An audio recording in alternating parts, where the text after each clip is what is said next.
पिल्लांसाठी, शेळ्यांसाठी, मेंढ्यांसाठी, गाय म्हैस यांच्यासाठी आजचा व्हिडिओ अगदी महत्त्वाचा आहे. कारण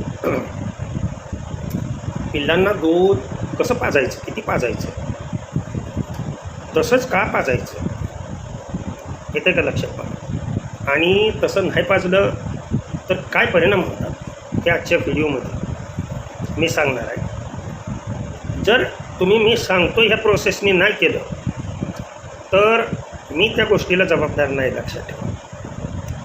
पिल्लं 2-3 दिवसात मारतात, त्यामुळे लक्ष देऊन ऐका.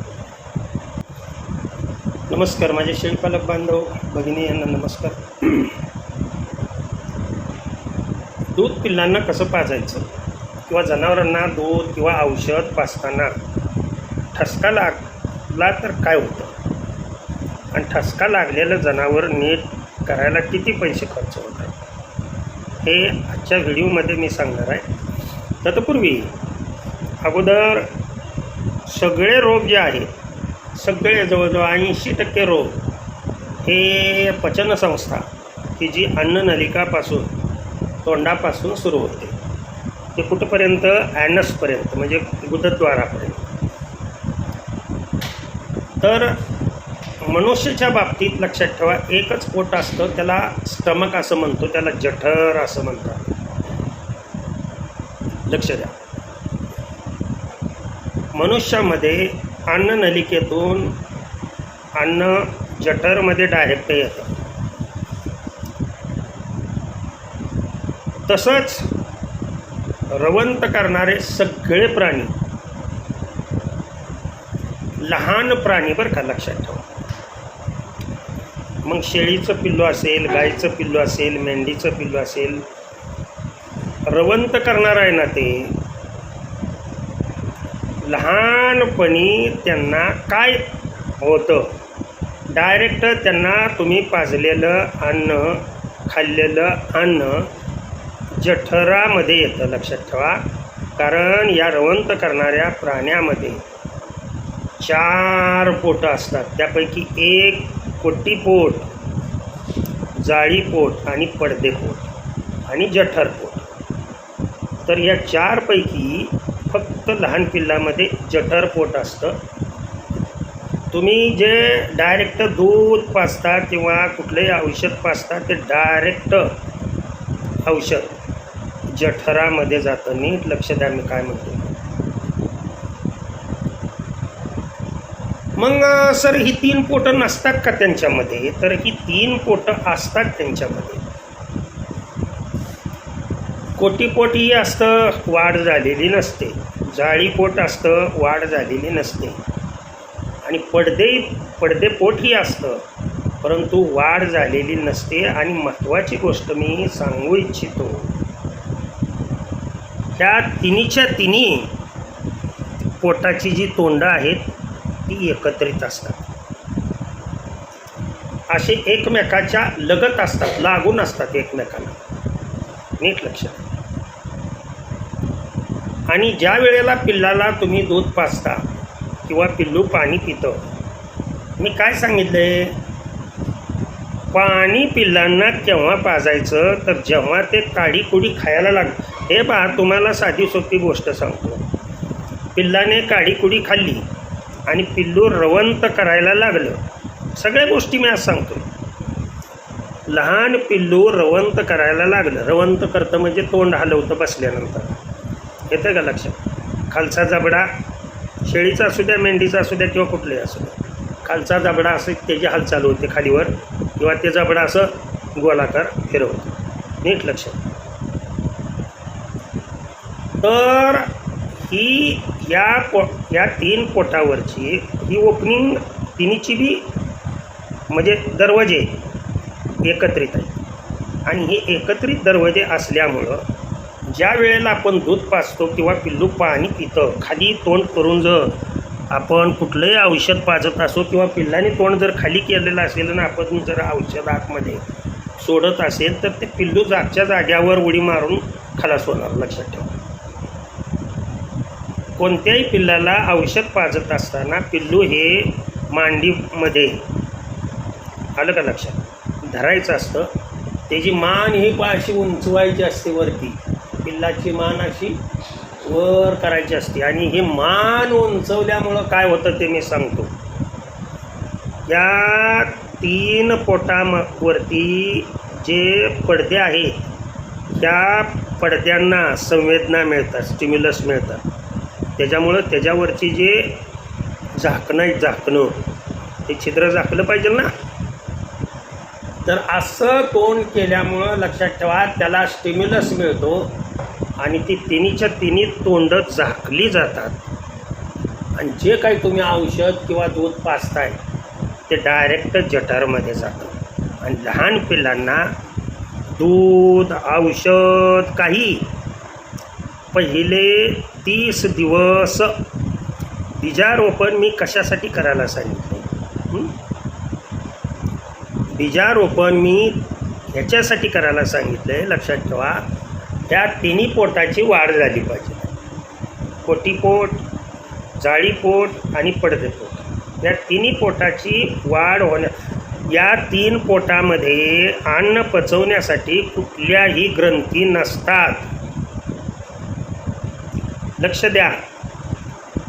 त्यांच्यामध्ये जे अन्न अर्धवट पचवलं जातं, ते अर्धवट पचवलेलं अन्न हे कुणामुळं पचवलं जातं ते सांगतो मी अगोदर. तर ते जीवाणू म्हणजे बॅक्टेरिया, इष्ट हे एकमेकाच्या साह्याने ते राहत असतात. ह्या बॅक्टेरिया किंवा इष्टचं सगळं संपूर्ण शरीर हे प्रोटीननी बनलेलं असतं. त्या दुधातून नीट लक्ष द्या, बॅक्टेरिया जेव्हा आपण आत सोडतो, बीजारोपण ज्या वेळेला आपण करतो, ते बीजारोपण कसं करायचं त्याचा व्हिडिओ अगोदर दिलेला आहे. ते बघा पूर्ण सगळे व्हिडिओ पाहणं आवश्यक आहे. प्रशिक्षण एवढं सोपं नाही. आणि माझ्याकडं सर्व प्रशिक्षण आहे आणि तेही मोफत चॅनलवरती देतो. तुम्ही लाखो रुपये खर्च करून सुद्धा ही तुम्हाला माहिती मिळणार नाही, इतकी इन डिटेल माहिती मी सांगतो. मग आता लक्ष द्या, लहान पिल्लाच्या बाबतीत तुम्ही दूध पाजताय म्हणजे पिल्लूसुद्धा पिताना कसं पितं ते पहा. आईच्या काशेला उंच पिल्लू असेल, नीट लक्ष द्या काय, उंच पिल्लू जर असेल तर ते आईच्या काशेत दूध पिताना पुढचं पाय मुडापतं खाली आणि मग ते अशी मान करून दूध पितं. लक्षात ठेवा. आणि तुम्ही काय करताय ह्या पिल्लासनी, बिटलची पिल्लं का मारतात जास्तीत जास्त, ह्याच्या पाठीमागचं कारण काय, तर त्याला केवळ कारण हे आहे. लक्षात ठेवा, बिटलच्या शेळीची कास मोठी आहे, काटेवाडी शेळीची कास मोठी आहे. आणि जन्माला आलेलं जे पिल्लू तुम्ही जे पाजता त्या पिल्लाला ते काशेपर्यंत हे करायचं आहे, तोंड त्याचं न्यायचं आहे. मग तुम्ही काय करता, स्तन त्याच्या तोंडात देता, त्याचं तोंड खालीच असतं ना, त्याचं तोंड खालीच असतं. नीट लक्ष द्या मी काय म्हणतो. त्याच्यामुळं त्या छिद्रासनी ते जे 3 छिद्र आहेत, जाळीपोट, कोटीपोट आणि पडदेपोट, ही छिद्र ती झाकली जात नाही. लक्ष द्या काय म्हणतो. आणि ज्याच्यामध्ये जीवाणूचं रोपण व्हायला पाहिजे आहे, ते जीवाणूचं रोपण व्हायच्या आत त्या तिन्ही वाढ न झालेल्या पोटामध्ये जर दूध गेलं आणि त्यातल्या त्यात पहिला चीक जर गेला तर तुमचं पिल्लू जगत नाही आहे, त्याला काही करा.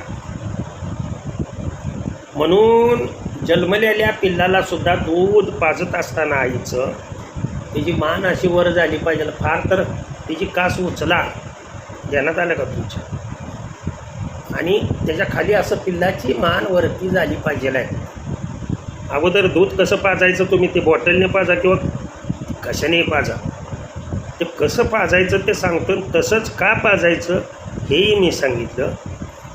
तर ह्या लहान पिल्लामध्ये डायरेक्ट हे जे पहिल्या 45 दिवसाच्या आत, तसं 25 दिवसाच्या आत, लक्षात ठेवा. 25 दिवसानंतर जर 15व्या दिवशी तुम्ही रोपण केलं याचं, बॅक्टेरियाचं, जीवाणूंचं रोपण केलं, आणि पुन्हा 30व्या दिवशी करायचं. ती वाढ पटपट पटपट पटपट होते.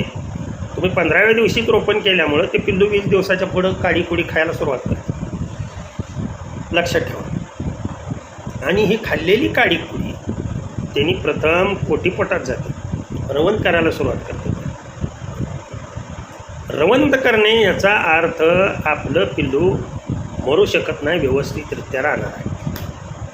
आणि ही पिल्लांनी रवंत साधारण 25 दिवसाच्या पुढं चालू करावी. तुम्हीसुद्धा चारा तेही काय बांधायचं ते मी सांगितलं. लिंबाचा पाला, शेवग्याचा पाला, नाही तर आपला दशरथ घास, लसूण घाससुद्धा या वेळेला बांधू नका.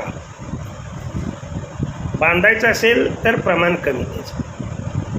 सुबाबळ बांधायचे असेल तर प्रमाण कमी, कारण त्याच्यामध्ये मायमोसिन, नीट लक्ष द्या, मेंढीच्या पिल्लामध्ये ती कपॅसिटी आहे मायमोसिन हे करण्याची, बचवण्याची, परंतु शेळीच्या पिल्लामध्ये नाही. त्याच्यामुळं पाला कोणता बांधायचा हे फार महत्त्वाच्या गोष्टी. मग दूध डायरेक्ट ग्रंथी तर नाहीत ह्या 3 पोटामध्ये. बरं, ही 3 पोटं डेव्हलप होण्यासाठी आणि रवंत करण्यासाठी बीजारोपण आवश्यक आहे. ते झाल्यानंतर लक्षात ठेवा त्यांनी खाल्लेला चारा, दूध हे डायरेक्ट जठरमध्ये येतं. कारण दूध ते असमान करून पित असतं आणि असमान करून दूध पिलेलं डायरेक्ट जठरमध्ये जातं. म्हणजे कितव्या पोटामध्ये जातं म्हणून सांगितलं? डायरेक्ट 4थ्या पोटाला, की ज्या 4थ्या पोटाला लहान आतडं जोडलेलं असतं. बरं, हे लहान आतडं लांबच्या लांब, तुम्ही ज्या वेळेला एखादं पिल्लू कापल्यानंतर बघा ते असं ओढून काढतात, दोरखंड असतो आणि अशा पद्धतीनं वाकडा तिकडा, म्हणजे जशी सुतळी आपण एकत्रित वाकडी तिकडी करून अशी हे करतो तशा पद्धतीनं स्मॉल इंटेस्टाईन ह्याला म्हणतात. जठरामध्ये काय असतं तर जठर हे आम्लधर्मी पदार्थ सिक्रेट करत असतं. लक्षात ठेवा. पिल्लामध्ये ॲसिडोसिस काय होतो, पाण्यासारखा आवाज काय येतो, त्याला कारण आहे. तुम्ही जर त्याच्या भुकेच्या वेळेला, म्हणजे तुम्ही एक ठराविक टाईम टेबल जर ठेवलेला असेल. आता बऱ्याच जणांचे प्रश्न असे, सर आम्ही 300 ml दूध पिल्लांना पाजतो तरीसुद्धा त्या पिल्लाची भूक भागत नाही आणि तुम्ही 200 mlच दूध कसं काय पाजायला सांगितलं एका वेळेला 200 ml. सगळे ग्रंथ शेळीपालनाचे उघडून बघा, मी माहिती सांगतो ती कधीच चुकीची नसते. सुरुवातीला 200 mlच दूध पाहिजेल आहे, तेही टप्प्याटप्प्याने. पहिला टप्पा आणि पुन्हा मी मॅक्सिमम सांगितलं 400 ml दूध, सकाळी 200 ml आणि संध्याकाळी 200 ml. हां, याची तुम्हाला कॉन्सन्ट्रेशन वाढवायचं असेल, सहनती वाढवायची असेल तर तुम्ही काय करा, तुमच्याजवळ जास्त पैसा जर उड्या आणत असेल तर तुम्ही 100 ग्रॅम, मी सोयाबीन सांगितलं तिथं 150 ग्रॅम सोयाबीन घ्या, 200 ग्रॅम घ्या. परंतु गोरगरिबांना कमी खर्चामध्ये परवडावं यासाठी मी सांगितलं. बरं, दूध हे 200 mlच पाजायचं, पुन्हा पुन्हा सांगतो. आणि केव्हा पाजायचं, कसं पाजायचं ह्याचा व्हिडिओ अगोदर पहा, तो अपलोड केला आहे. तो या चॅनलवरती असेल किंवा त्या चॅनलवरती, शेळीपालन बैसर या चॅनलवरती असेल, कुठल्या तरी दोन्ही चॅनल 2 आहेत हे सर्वांना माहीत पाहिजेलं आहे. व्हिडिओ दोन्हीकडे आहे. बैसर भजन कीर्तन एक चॅनल आहे आणि दुसरा चॅनल आहे बैसर शेळीपालन. दोन्ही चॅनल सबस्क्राईब, लाईक आणि शेअर करा आणि बेल आयकॉनची घंटी दाबा, म्हणजे तुम्हाला सगळे व्हिडिओ, फक्त बैसर एवढं नाव टाकलं तर सगळे व्हिडिओ येतील. त्या महत्त्वाच्या गोष्टी लक्षात ठेवा. मग तिचा आम्लधर्मी पदार्थ जठरामध्ये, स्टमकमध्ये सिक्रेट केल्यामुळं पुढं आता त्याचं स्टेरलायझेशन होण्यासाठी स्मॉल इंटेस्टाईनमध्ये ज्या ग्रंथी असतात, ग्लँड असतात, ते सिक्रिशन करून लक्षात ठेवा. स्मॉल इंटेस्टाईनमध्ये अन्नाचं जवळजवळ 50 ते 60% ॲब्सॉर्प्शन होतं. नीट लक्ष द्या मी काय.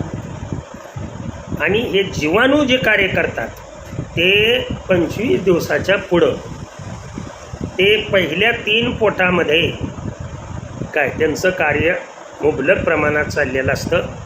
आणि पुढं जसं पुढं येईल काही जीवाणू इकडे जठरामध्ये येऊन पुढं स्मॉल इंटेस्टाईनमध्ये असतात. ते चांगले वाढीला लागण्यासाठी असतात. लक्षात ठेवा, त्यांना प्रथिनं मिळणं फार महत्त्वाचं असतं. तर हे स्मॉल इंटेस्टाईनमधून आलेलं अन्न पुन्हा सिकममध्ये जातं. सिकम ही अशी एक बॉटल आहे. लक्षात ठेवा, बघा ही अशी बॉटल आहे. हे स्मॉल इंटेस्टाईन असं आलं इथं जोडलं, हे झालं सिकम. ह्याच्यामध्ये अन्न वगैरे त्याचं साठवलं जातं. इसेन्शियल फूड मटेरियल ह्याच्यातून ॲब्सॉर्ब बी केलं जातं. आणि ती खाली आलेली नळी इथं जोडून पुन्हा ती लार्ज इंटेस्टाईनला. लार्ज इंटेस्टाईन छोटं असतं. लक्षात येतं का तुमच्या? साधारण एवढं लागलेलं असं. मात्र स्मॉल इंटेस्टाईन खूप लांब असं छोटा दोरखंड जे निघतो त्याला स्मॉल इंटेस्टाईन म्हणतात. ह्या गोष्टी लक्षात ठेवा अगोदर, हे समजून घ्या. आणि मग नंतर मोठ्या आतड्यामध्ये यातलं सर्व पाणी असेल, हवे असलेले पौष्टिक पदार्थ असतील, इथंच लक्षात ठेवा गॅसेस वगैरे तयार इथंच होतात. लार्ज इंटेस्टाईनमध्ये गॅस तयार होतो. त्याच्यामुळं विनिमय वगैरे करत असताना आपण जे बुद्धीचं टोक घालायला सांगतो, शेवटचा पार्ट येतो रेक्टम आणि नंतर ॲनस. ॲनस म्हणजे गुदद्वार, त्यातून ते बाहेर पडतं. तर अशी ही पचनसंस्था आहे. अगोदर ही पचनसंस्था समजल्यानंतर आता पुढं हे समजलं असेल तर पुढची गोष्ट समजेल, नाहीतर नाही समजलं. लक्ष द्या व्यवस्थितरित्या. आता दूध कसं पाजायचं हे पहिल्यांदा सांगतो. दूध मान वर करूनच, औषध पाजताना सुद्धा मान वर करूनच, जेणेकरून पाजलेलं अन्न किंवा द्रव हा त्याच्या फुफ्फुसामध्ये जाता कामा नये आणि त्याला ठसका लागता कामा नये. हे दूध पाजताना ही काळजी घेणं फार महत्त्वाचं आहे. जेवढी तुम्ही बॉटल अशी वरती धराल तेवढा त्याचा फायदा होईल. लक्षात घ्या. कसं पाजायचं ते मी सांगितलं तुम्हाला. आता चारा कधी द्यायचा हे मी सांगतो. तर चारा पिल्लांना 20 दिवसाच्या आत कधीच बांधायचा नाही. 21 दिवसानंतर चारा, लिंबाचा पाला मगाशी सांगितलं तो बांधायचा. आणि चारा बांधला, चारा पिल्लांनी खाल्ला, बीजारोपण 15व्या दिवशीच करायचं. हे अगोदरच्या व्हिडिओमध्ये मी सांगितलं की ते पिल्लं रवंत करतात. रवंत करायला सुरुवात केली पिल्लांनी की त्यांना पाणी हे पाजायचंच. आता या पिल्लांना पाणी काय असं खाली हे करून, हे बा नीट लक्ष द्या, ही पिल्लं खाली तुमच्या ह्याच्यामधलं पाणी हे पिणार नाही.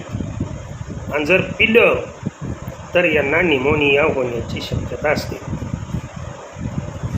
लक्षात आलं तुमच्या? पिल्लं चांगली महिने 1.5 महिन्याच्या पुढची जर असतील तर ती खाली मान घालून पाणी पिऊ शकतात.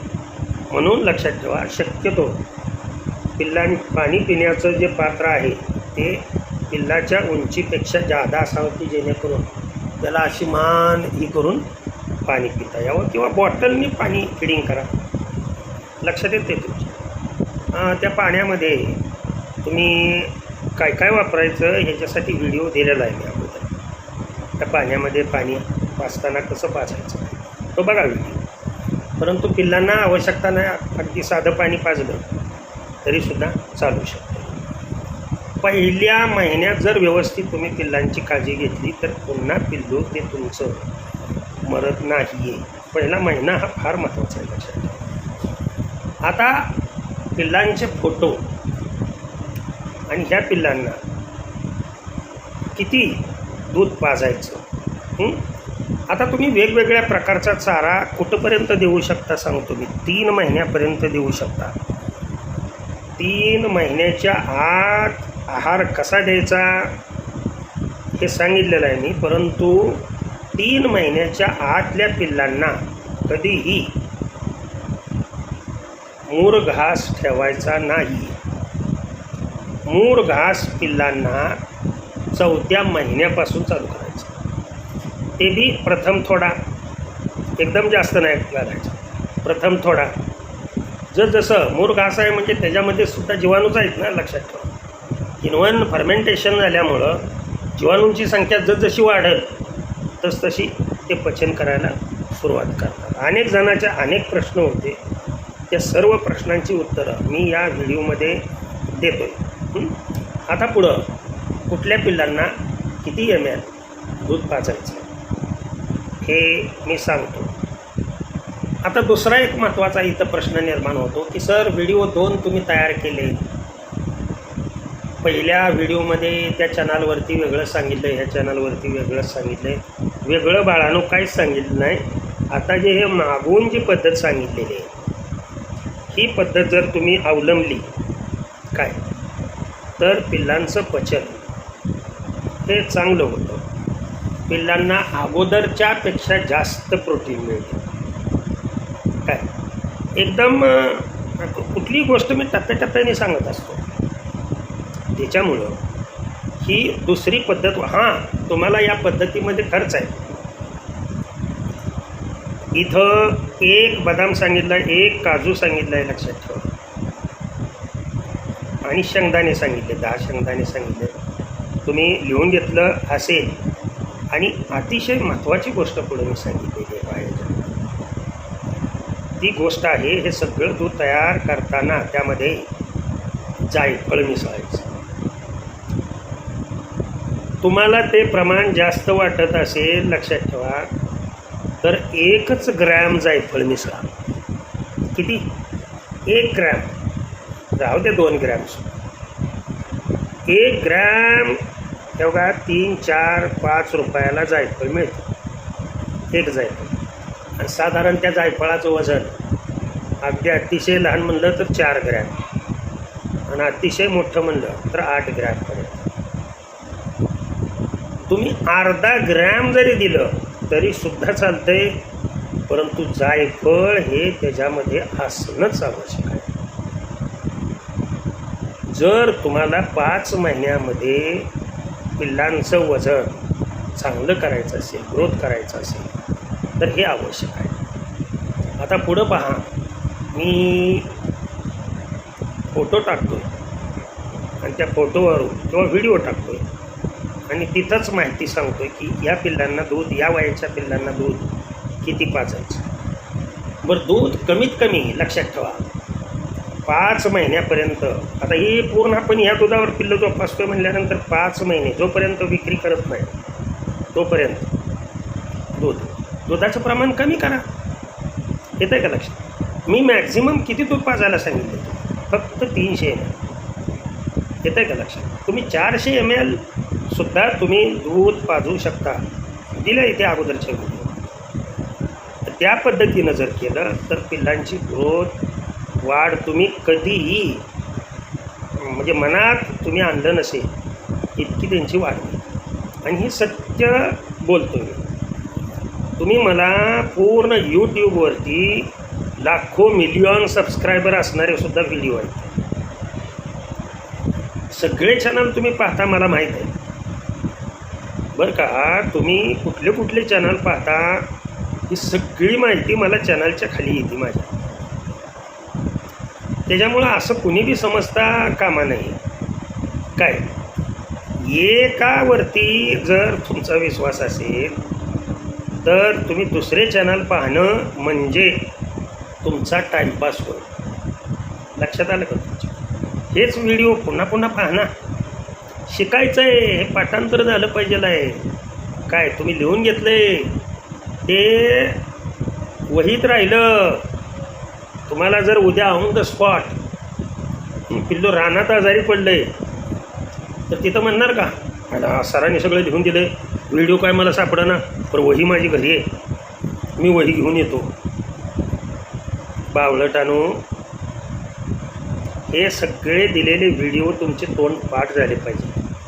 काय औषध करायचं आहे काय नाही हे तुम्हाला ऑन द स्पॉट जिथल्या तिथं आणि दुखणं हे सांगून येत नाही. लक्षात ठेवा. सरांनी विंचवाचा उपाय दिला होता, आता रान आता मी कसं काय करावं, विंचवाचा किंवा सर्प चावलाय मरू देणार का तुम्ही? त्याच्यावरचे उपचार तुमचे तोंडपाठ पाहिजे. लक्षात ठेवा. याच्यासाठी आपणाला जो चॅनल आवडतो तोच वारंवार वारंवार वारंवार पाहावा. लक्षात ठेवा. ज्याचा नुसतं टाईमपास म्हणून काय काय जण म्हणजे खरे शेळी पालक किती आहेत माहीत आहे का तुम्हाला? सगळे शेळीपालक खरे काढले तर लय तर 5,000 ते 6,000 शेळीपालक मिळते. बाकीचे सगळे शेळीपालक नुसते शौक म्हणून शेळ्या पाळणार. त्याची टोपी त्याला, त्याची टोपी त्याला, त्याची टोपी त्याला, बाजारातनं आणायचं, शेडवर ठेवायचं, विकून टाकायचं, पैसे कमवायचे. चॅनलवरती ह्याची मुलाखत घे, त्याची मुलाखत घे, त्या शेडवर जा, त्या शेडवर जा, असलं उद्योग आहेत त्यांचं. त्यांचा स्वतःच्या असा मी जशा पद्धतीनं गायडन्स करतो असं कोण गायडन्स करते का तेवढं सांगा. ते प्रशिक्षण पहा पुढे. लक्ष द्या. आता लक्ष द्या. ही पिल्ले अतिशय लहान आहेत आणि जन्म होऊन या पिल्लांचा साधारण 5 ते 6 दिवस झाले. म्हणजे यांना लक्षात ठेवा 200 ml सकाळी आणि 200 ml संध्याकाळी. तुम्हाला आणखीन एकदा दूध पाजायचं असेल या पिल्लांना मध्ये 1 वाजता तरी बी पाजू शकता, परंतु त्यांना ते पचन पडलं पाहिजे. ह्या महत्त्वाच्या गोष्टी लक्षात ठेवा. म्हणजे 3 वेळाही दिवसातून तुम्ही यांना दूध पाजू शकता, परंतु यांना चारा द्यायचा नाही 15 ते 20 दिवसाची होईपर्यंत. तिथून पुढं 15व्या दिवशी बीजारोपण करायचं, म्हणजे त्यांची वाढ व्यवस्थितरित्या होऊ शकते. आता पुढचा जो गट येणार आहे तो ह्याच्यापेक्षा मोठा येणार आहे. लक्षात ठेवा.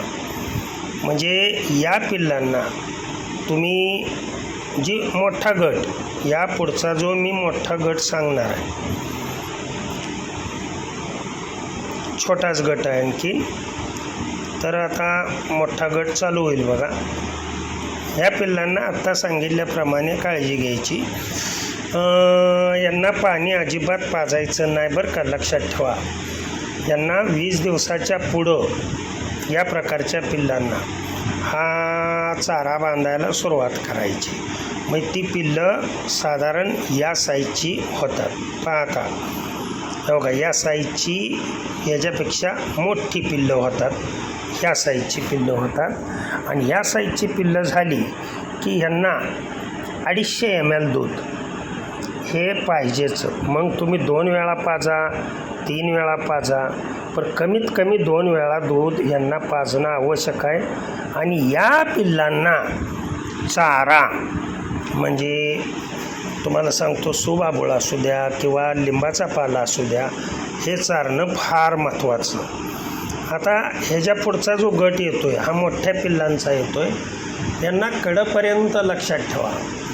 सकाळी आणि सायंकाळी कसं पाजायचं ते दुसऱ्या व्हिडिओमध्ये मी सांगितलेलं आहे. यांना 300 ml आणि 5 महिन्यापर्यंत यांना दूध पाजायचं आहे. कारण ही पिल्लं खाती पिती झालेली असतात. आता यांच्यामध्ये बीजारोपण केल्यामुळं ती पिल्लं चारासुद्धा खाऊ लागतात. उदाहरणार्थ काही पुढं पिल्लं माझी घरचीच पिल्लं आहेत. आणली त्यावेळेला केवढी होती पहा ना, आता किती वजन झालं आहे त्यांचं. आणली त्यावेळेला त्यांचं वजन साधारण 14-15 किलो होतं. आता 25 किलो 27 किलो वजनाची ही पिल्लं झाली. म्हणजे कशामुळं झाले असतील? नियोजन योग्य आणि योग्य गायडन्स ह्याच्यावरती हे सर्व अवलंबून आहे. ओके, थांबवतो. नमस्कार.